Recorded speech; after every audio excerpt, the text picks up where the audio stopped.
Kimlər güzəştli ipoteka ala bilər? Burada iki kateqoriya var. 1. Gənc ailənin üzvü olması tələb olunmayan şəxslər. 2. Gənc ailənin üzvü olması tələb olunan şəxslər. Başlayaq gənc ailənin üzvü olması tələb olunmayanların siyahısından.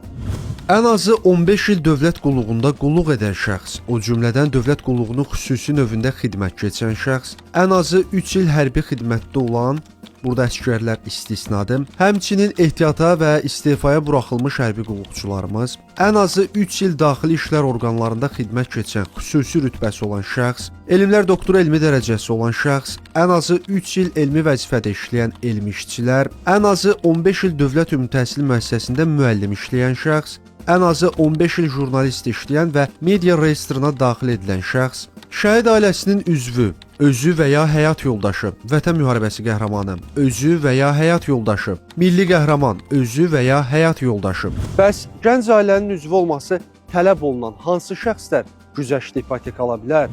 Şəhid, Vətən müharibəsi qəhrəmanı və milli qəhrəman övladları, məcburi köçkün və ya ona bərabər tutulan şəxs, ən azı 3 il dövlət qulluğunda qulluq edən, o cümlədən dövlət qulluğunu xüsusi növündə xidmət keçən şəxs, ən azı 3 il dövlət ümumi təhsil müəssisəsində müəllim işləyən şəxs, fəlsəfə doktoru elmi dərəcəsi olan şəxs, idman sahəsində xüsusi xidmətləri olan şəxs, fəxri bədən tərbiyəsi və idman xadimi, ölkə miqyaslı yarışların qalibləri, birinci yer sahibləri, beynəlxalq miqyaslı yarışların mükafatçıları, 1, 2 və 3-cü yer sahibləri, ən azı 5 il jurnalist işləyən və media reyestrına daxil edilən şəxs.